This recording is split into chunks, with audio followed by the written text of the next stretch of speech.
우리 주님이 사랑하시는 성도 여러분, 저도 우리 성도님들을 사랑합니다. 어제는 우리가 야곱이 형 에서로 위장을 해서 아버지 이삭의 그 축복을 가로채는 이 창세기 말씀의 주인공이 사기극을 펼치는 장면을 함께 보았습니다.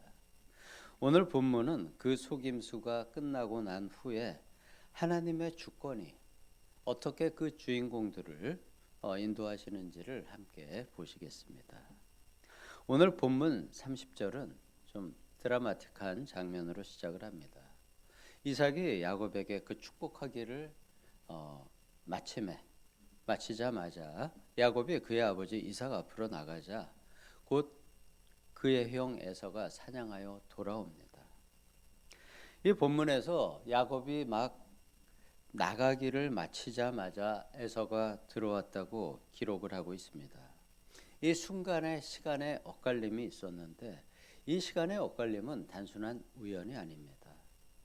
성경에는 많은 우연들이 나타나죠. 에스더서에서 그 많은 우연들이 겹쳐서 계속해서 우연이 이어서 계속 일어나고 있습니다. 근데 이러한 일들은 성경의 주인공들만이 아닌 우리 모두에게도 해당이 되죠. 저의 삶을 돌아봤을 때도 많은 우연들이 겹쳐서 일어났습니다. 우리는 모두가 귀한 하나님의 자녀들이고 우리 각자를 통해서 하나님께서는 각기 한 권씩의 인생 열전을 써 나가주시기 때문입니다. 만약에 에서가 조금만 일찍 도착했거나 장막 문 앞에서 야곱과 마주쳤다면은 그 자리는 축복의 자리가 아니라 커다란 긴장과 부딪힘의 현장이 되었을 것입니다. 하지만 하나님께서는 그 짧은 시간의 조절 그조차도 당신의 섭리 안에 두시고 약속의 씨앗인 야곱을 보호하시는 그 섭리가 작동되고 있음을 우리에게 보여줍니다.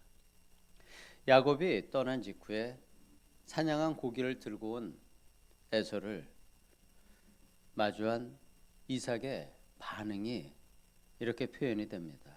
이삭이 심히 크게 떨며 이르되 33절의 말씀인데요.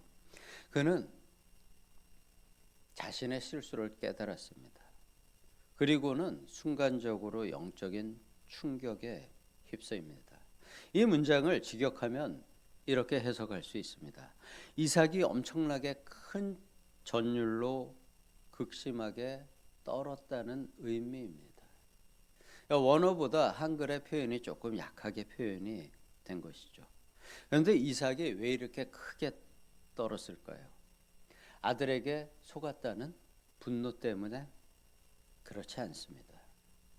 이 본문에는 나타나지 않지만 이삭은 그 순간에 하나님의 섭리를 벗어날 수 없음을 강하게 느꼈고 그것이 몸에 큰 전율로 오게 된 것입니다. 자신이 육신의 정에 이끌려서 그리고 또 에서가 가져다 주는 그러한 별미에 취해서 하나님의 예언적인 계시인 큰 자가 어린 자를 섬기리라 라는 그 예언을 자신이 뒤집으려고 했던 그 자신의 시도가 하나님 앞에서 얼마나 무서운 범죄였는지를 그 순간에 깨닫게 된 것입니다. 이렇게 자신의 인간적인 고집이 하나님의 거대한 주권 앞에서 무너지는 순간 그는 전능자의 영적인 경륜 앞에서 거대한 전율을 느낀 것입니다.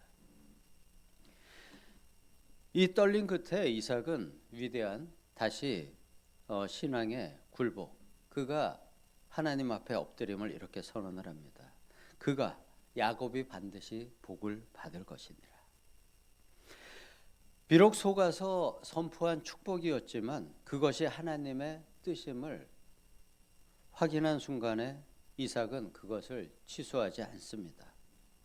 이렇게 인간의 사람의 실수를 통해서라도 당신의 뜻을 관철시키는 그 하나님의 섭리 앞에 이삭은 영적으로 이제 굴복을 한 것입니다. 이러한 해석은 저의 해석은 아니고요. 종교 개혁가였던 존 칼빈, 그 마틴 루터, 그들을 비롯한 많은 구약의 성경학자들이 이렇게 해석을 합니다. 반면에 그 축복을 놓친 에서의 반응은 처절합니다. 그는 방성 통곡을 하면서 울었습니다. 히브리어로는 아주 크고 쓰라린 비명을 질렀다는 의미입니다. 히브리서의 기자는 이러한 에서를 두고서 히브리 12장 16, 17절에서 이렇게 해석을 하죠. 망명된 자라고 에서를 부릅니다. 에서는 망명된 자로서 그가 눈물을 흘리며 구하되 버린 자가 되어 회개할 기회를 얻지 못했다고 히브리서 기자는 서술하고 있습니다. 여기서 흘린 에서의 눈물이 거룩한 직분 아니면 하나님의 언약을 긍휼히 여긴 자신의 죄에 대한 회개가 아니었다는 것입니다. 단지 장자권에 부수적으로 따라오는 세속적인 복과 권력을 잃어버린 것에 대한 억울함 그리고 분노의 눈물이었습니다. 그는 야곱을 통해서 나를 속임이 이번이 두 번째이라고 이야기하며 그를 비난하고 슬퍼하고 눈물을 흘립니다.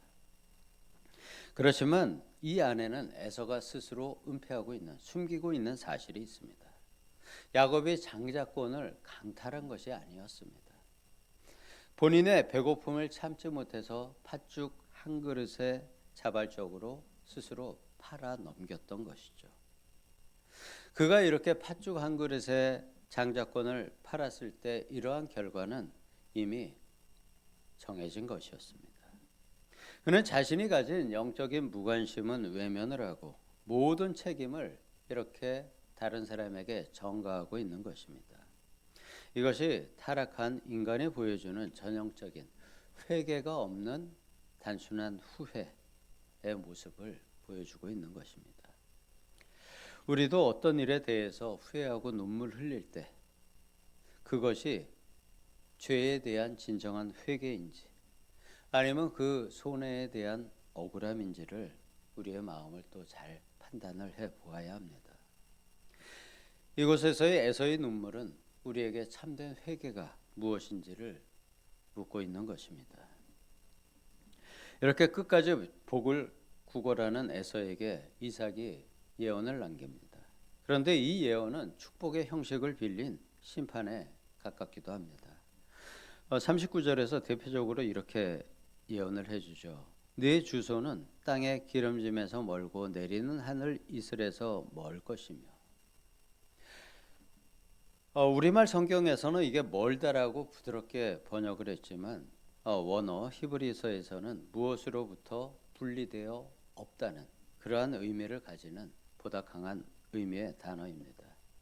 즉 하나님이 야곱에게 약속하신 하늘의 이슬이나 땅의 기름짐이 에서의 삶에는 전혀 없을 것이라는 선언입니다.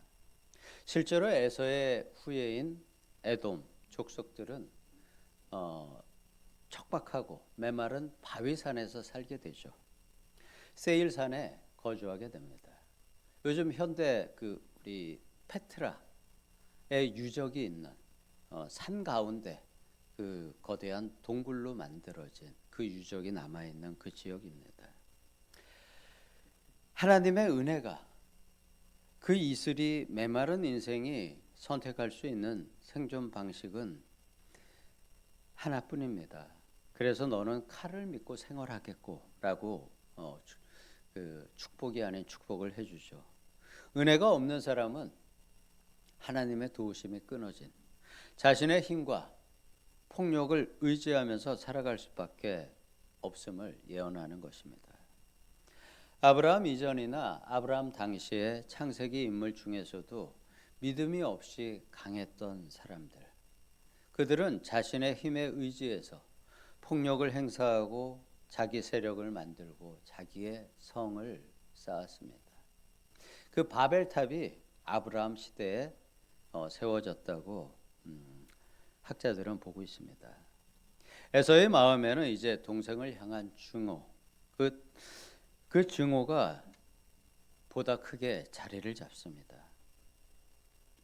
이렇게 거짓과 속임수가 가득했던 이 이삭 가문의 결과가 아주 참담합니다. 에서의 그 살이를 감지한 리브가는 야곱을 피신을 시키고자 합니다. 그녀는 야곱에게 몇 날 동안 좀 피해 있으라고 이야기합니다.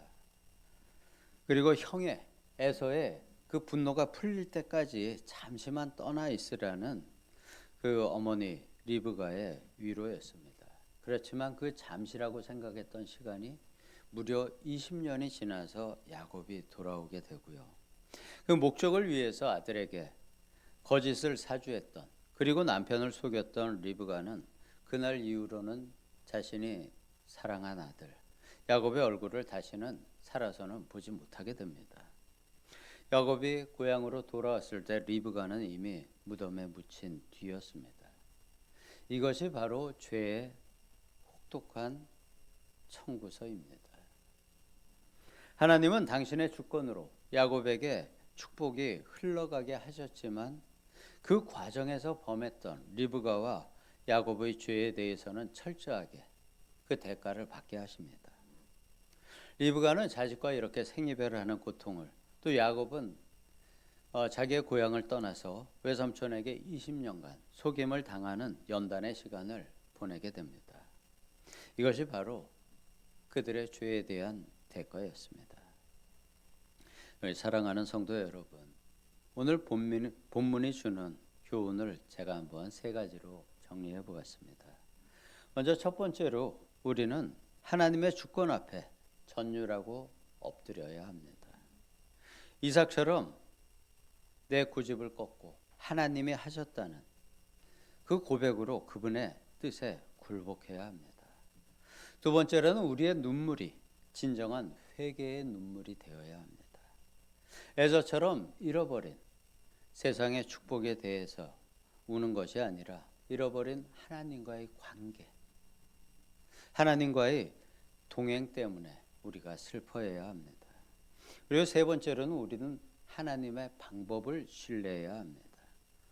리브가처럼 나의 꾀로, 나의 판단으로 하나님의 약속을 이루려다가 가정이 파탄나는 이러한 어리석음을 범하고 있지는 않은지 우리 자신을 돌아보아야 하고요. 하나님의 인도하심을 인내로서 끝까지 견뎌내야 합니다. 다윗이 바로 그러한 모습을 대표적으로 보여주었던 믿음의 위인이었습니다. 물론 우리는 연약합니다. 또 때로는 비겁할 때가 있습니다. 그렇지만 그러한 우리의 모습 가운데에서도 하나님께서는 당신의 언약을 우리를 통해서 이루어가고 계십니다. 만약에 우리의 삶에 잘못된 과정이 있다면 우리가 뿌린 거짓이나 잘못의 씨앗은 우리 인생에 오늘의 예와 같이 고통스러운 가시가 되어서 돌아올 수도 있습니다. 하지만 우리는 그것 또한 감수를 해야지 되고 그 가시 안에서도 하나님의 경륜은 흘러가게 됩니다. 하나님의 뜻대로. 오늘 하루의 시간 동안 우리의 어떤 세상적인 술수를 내려놓고 전능하신 하나님의 신실하신 통치 아래 우리 자신을 맡기는 연단과 훈련의 하루가 되시기를 소망합니다. 칼을 의지하는 에서의 삶이 아니라 하늘의 이슬을 사모하는 야곱의 삶을 살아가는 은혜가 있으시기를 주님의 이름으로 축복합니다. 아멘. 아버지 하나님 감사합니다. 우리는 때로는 에서의 모습으로, 때로는 리브가나 야곱의 모습처럼, 아니면 이삭의 모습처럼 아버지의 뜻을 제대로 행하지 못하고 살아가는 우리의 잘못된 모습들이 있습니다.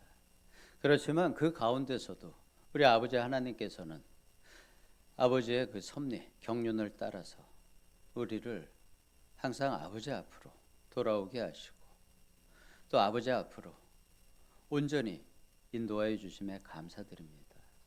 우리가 되도록 우리 삶에서 실수와 잘못을 죄를 범하지 않고 온전히 아버지 앞에 나아가는 영혼이 될 수 있기를 예수님의 이름으로 기도드리옵나이다.